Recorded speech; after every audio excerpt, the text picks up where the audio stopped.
Finally, the old fart has passed away. I've grown tired of waiting. Oh. You're no longer needed either.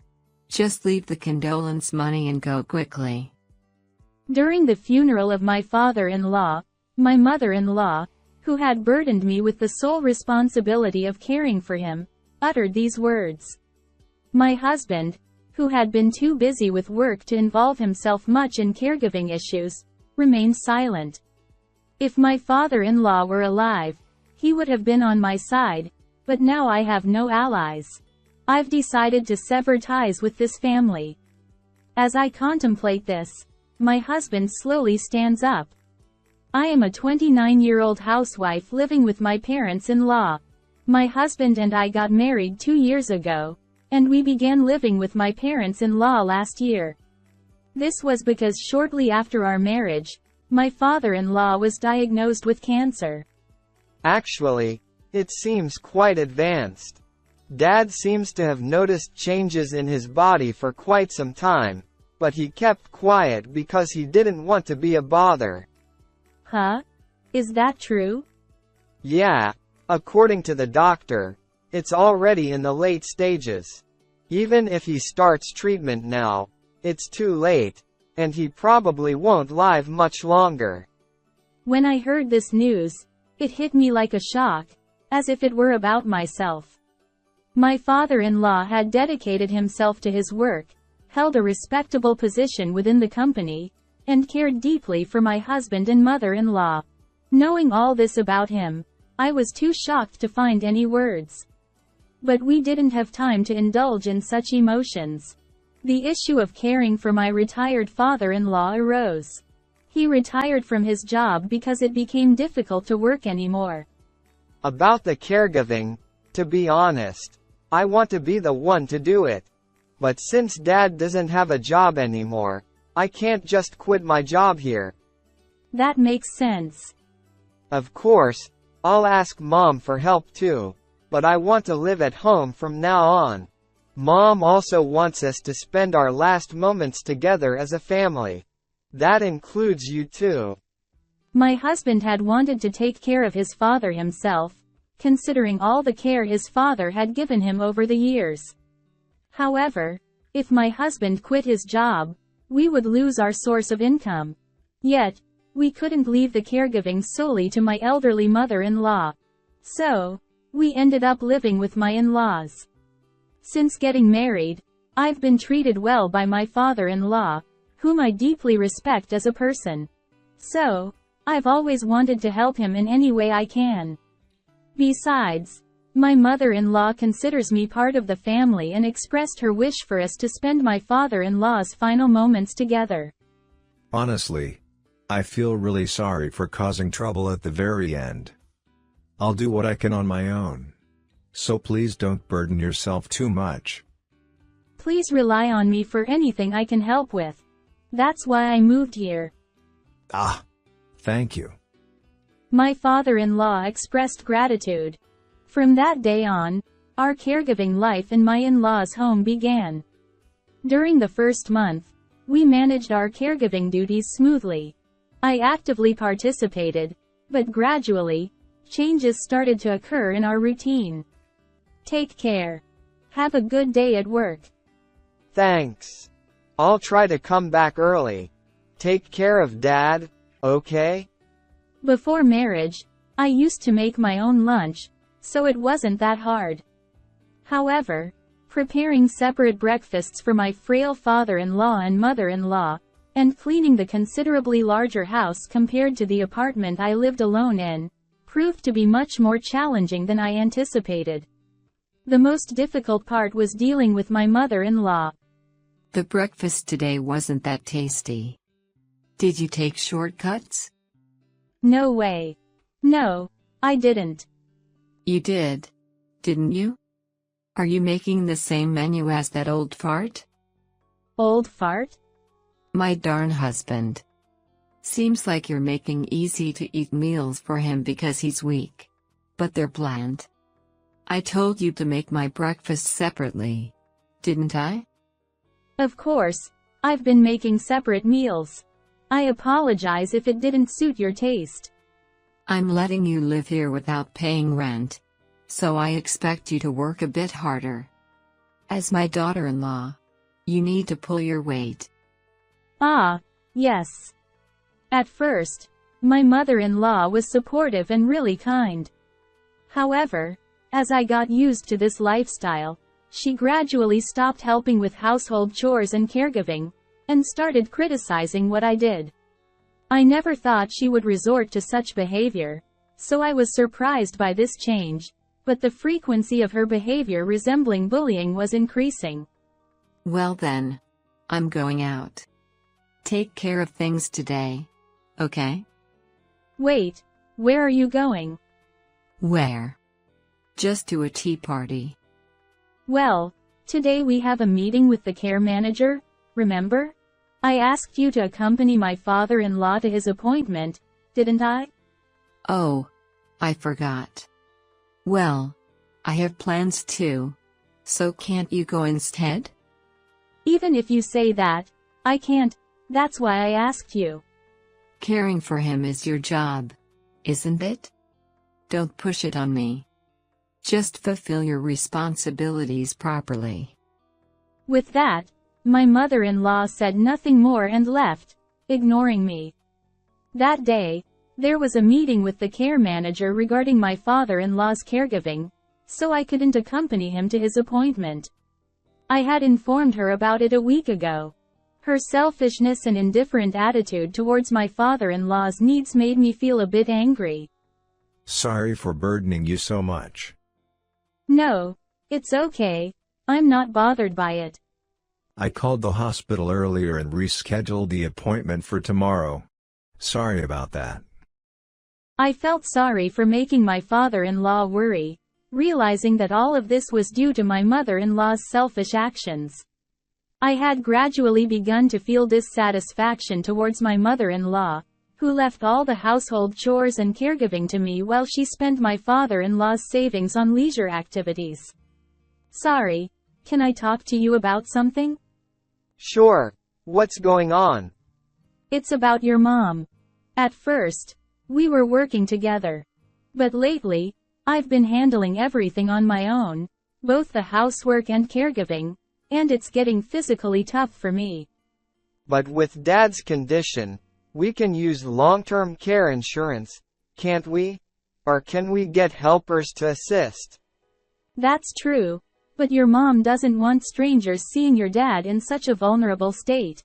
Both your dad and I agree to getting helpers, though. I see.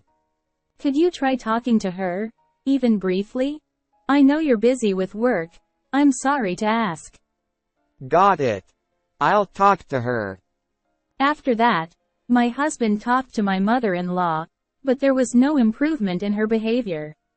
The bullying towards me only escalated, and while the care manager tried to plan in a way that minimized my burden, the stress from both caregiving and the constant bullying took a toll on me mentally and physically. One day, as usual, I prepared my husband's lunch and saw him off, anticipating another dreary day ahead as I started on the household chores. Suddenly, a loud alarm sounded from my smartphone. In that instant, I rushed straight to my father-in-law's room. Please hold on. I'm calling an ambulance right away. The monitoring camera in my father-in-law's room alerted my phone, but he had collapsed and lost consciousness. He was swiftly transported to the hospital, but a few hours later, he passed away. It was a heart-wrenching experience. Why did this happen so suddenly? I had cared for him as if he were my own father, and in the almost year-long span, our relationship had grown as deep as that of a real family. I broke down on the spot, tears streaming down my face.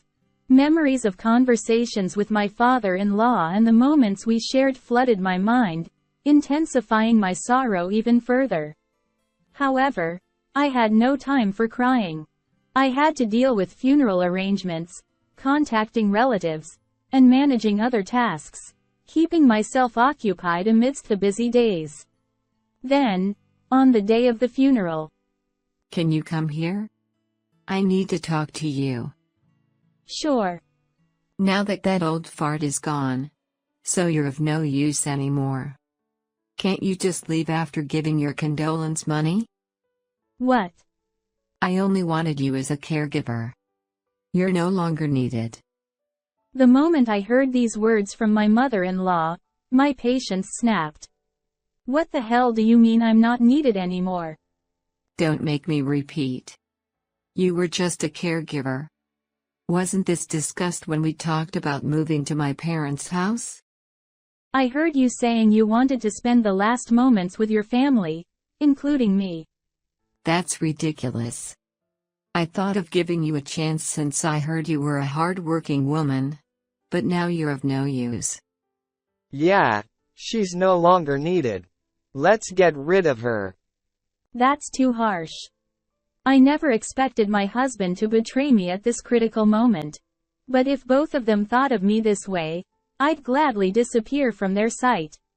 Since my father-in-law is gone, now seemed like the right time to sever ties with this family. Understood. Then, from now on. Hold on a second. What are you saying? It's my mother who should disappear. What? Excuse me? The moment I heard my husband's words, both my mother-in-law and I were taken aback. I had assumed my husband wasn't on my side, and even his reaction just now seemed like he was siding with my mother-in-law. Wait a minute, what do you mean? Disappear? Me? What are you talking about? I mean, now that Dad's no longer with us, you're no longer needed as well. Towards the end, even Dad realized your true colors and didn't think you were necessary. What does that mean? My mother-in-law seemed taken aback by his words, and then she fell silent, leaving me with nothing but questions swirling in my mind. My husband, who had been too busy with work to intervene much in matters of caregiving and the relationship between me and my mother-in-law, seemed to know more than me. So, what do you think you are to me, huh? Do you think she's a maid or a caregiver or something like that? Well, it's not like that. But what? If it's not that, then you can't explain your words earlier, can you? Well, you see, I knew that she was after his inheritance. That's why, even though I thought she had some ulterior motives while caring for him so diligently, I decided to keep using her until the end. You're avoiding eye contact, but you better tell the truth. Look, I know everything. You were talking bad about Dad right in front of him, weren't you? Huh? Did you think Dad, who needed caregiving, wasn't mentally aware? You were casually chatting on the phone with your tea party friends right in front of him, talking about my wife and all. Dad apparently heard everything. It was just a week ago when he talked to me about it. I thought I had to handle it. I shivered as I heard my husband's confession. I remembered that my mother-in-law and father-in-law shared a room, but I never imagined she'd talk bad about me in front of him. Dad spent most of his days in the bedroom, and my mother-in-law usually only confronted me when we were just two. So, I wondered if Dad didn't truly understood her nature.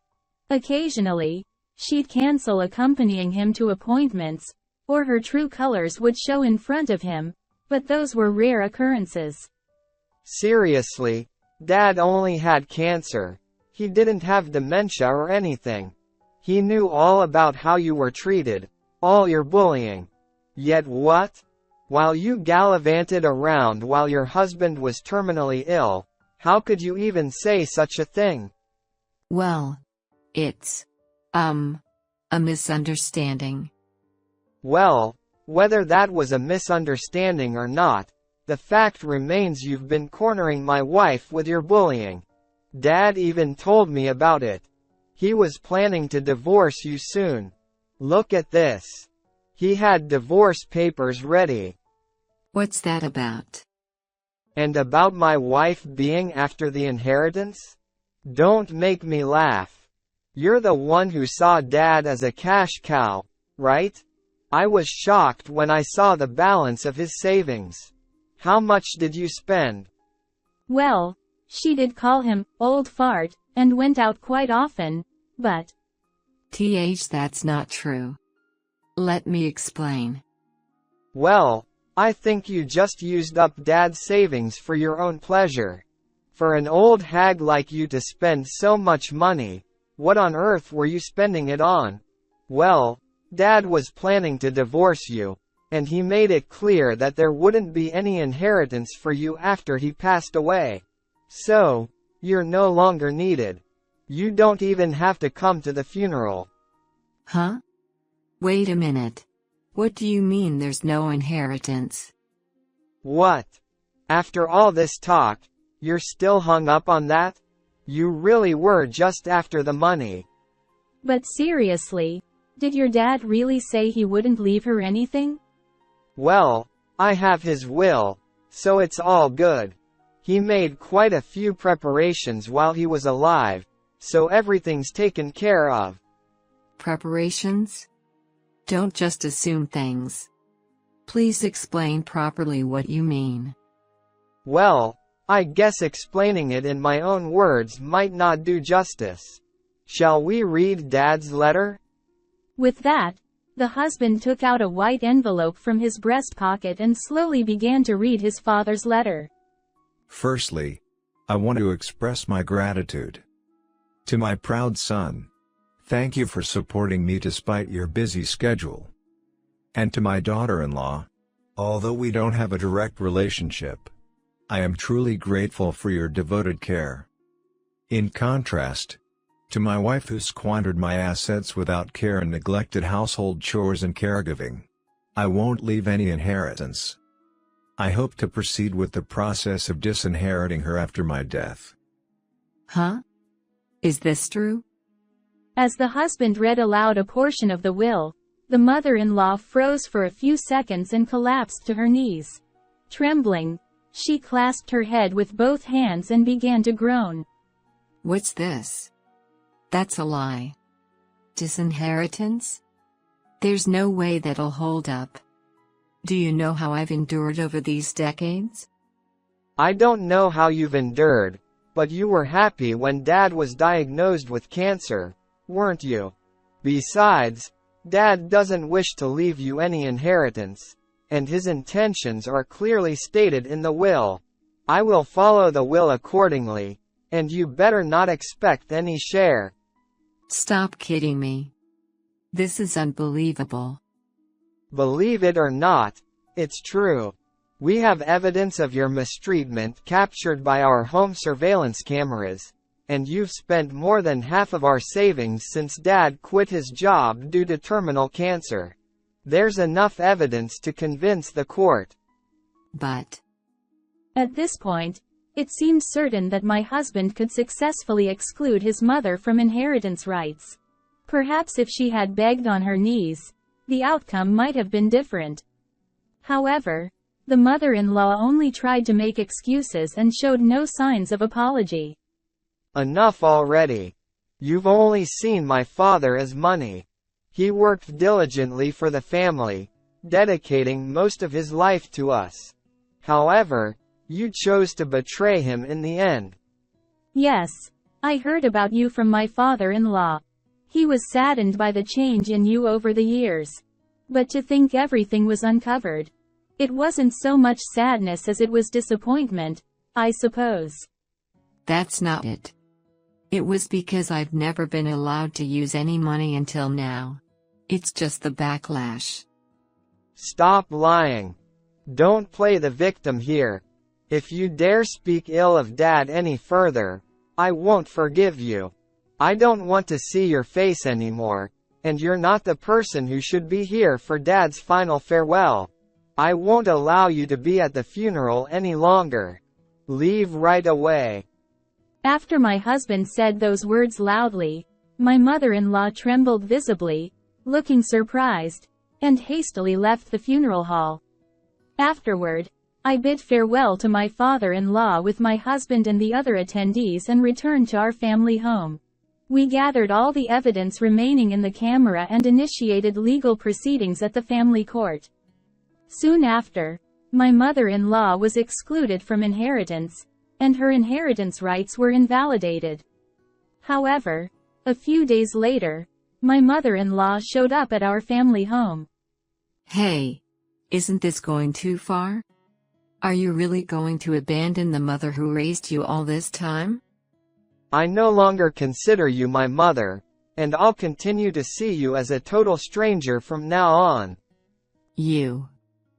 Since you've been abandoned by both your husband and your own son, maybe it's time for you to face reality, isn't it? We don't need your condolence money, so please leave soon. Such impudence from a cheeky little girl. The mother-in-law was completely furious, her face turning red with anger as if she could explode any moment. Dad decided to leave all his assets to such a cheeky little girl, leaving you with nothing. Isn't it about time you accepted that reality? Well, Dad did some terrible things too.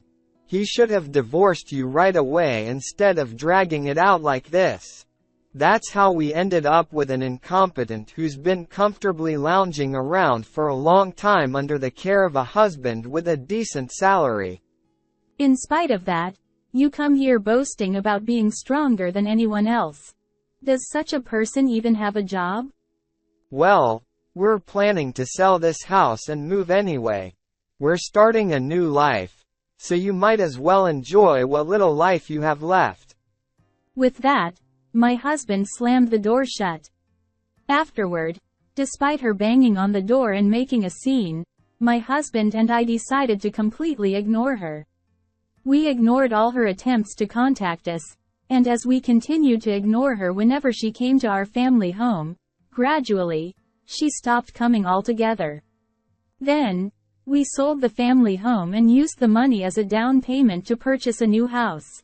Since the new house is quite far from where we used to live, there's little worry about my mother-in-law showing up uninvited.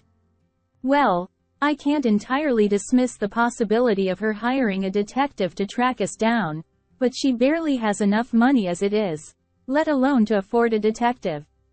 After that incident, I heard my mother-in-law tried to find a job to support herself, but of course, there was nowhere willing to hire her. With no prior work experience and having coasted through life as an unproductive elderly woman, there was no place for her to find employment. Besides, it was written in the will like this. Since she's always been bossing people around, she should experience the same hardships. Whether my father-in-law foresaw this outcome or not, my mother-in-law seems to be barely scraping by as a burden to society, not even having opportunities to be exploited by others. Earning daily wages doing odd jobs just to afford food for the day and gather enough strength to survive tomorrow. I don't know if she finds any joy in this way of living, but one thing is for certain. It's that she'll spend the remainder of her short life filled with regret. Betraying others and making decisions based on benefits and drawbacks always leads to such outcomes. Human relationships are not that simple, and what goes around comes around. I'll take my mother-in-law as a lesson and make sure not to lead such a miserable life in my old age.